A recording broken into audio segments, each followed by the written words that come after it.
Corinthians has two books in the Bible. I am going to share some history about 1st and 2nd Corinthians this week in this video presentation that I think you will find interesting. It is taken from the Life Application Bible. This week, there will be an introduction to 2nd Corinthians on Monday, followed by the reading of chapters 1 through 4, Tuesday through Friday.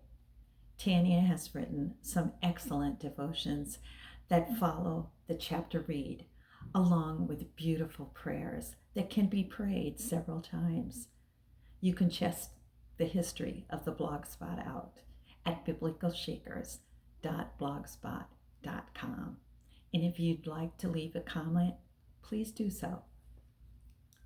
Paul visited Corinth on the second missionary journey and founded a church there. He later wrote several letters to the believers in Corinth, two of which are included in the Bible. Paul's first letter to the Corinthians was lost. His second letter to them is the book of 1 Corinthians. His third letter was lost, and his fourth letter is our book of 2 Corinthians, which was written less than a year after 1st. Paul wrote 1 Corinthians to deal with divisions in the church. When his advice was not taken and their problems weren't solved, Paul visited Corinth a second time. That visit was painful, both for Paul and for the church. He then planned a third visit, but delayed it and wrote 2 Corinthians instead. He didn't want to visit and repeat the same advice for the same problems. He wrote an emotional letter to encourage them to follow the advice that he had already given in previous letters.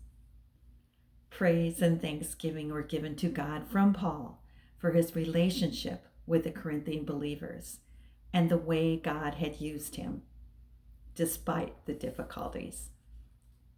Being Christ's followers means serving others, even when they do not measure up to our own expectations. Chapter 3 shares about the glory of the new covenant. Paul is saying, if the old covenant had its glory, just think how amazing the new covenant is. The law was wonderful because, although it condemned us, it pointed us to Christ. But in the new covenant, the law and the promise are fulfilled. Christ has come. By faith, we can be justified. That is, being right with God.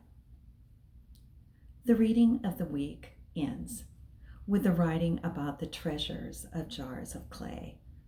The supremely valuable message of salvation in Jesus Christ has been entrusted by God to frail and fallible human beings, described as jars of clay.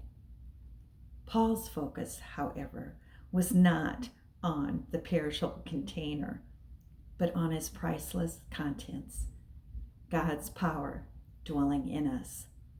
Our responsibility is to let people see God through us.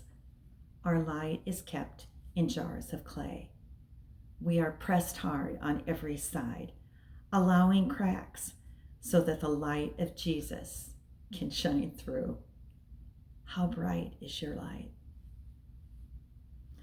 I hope that this video has helped you understand a little bit more about Paul and the Corinthian people and how hard he worked to share the saving grace of Jesus with them. Next week, we will read another 5 chapters in 2 Corinthians. Won't you please check in? And remember, Biblical Shakers will make reading the Bible way more enjoyable for you. And I pray that the Lord will put a hunger on your heart.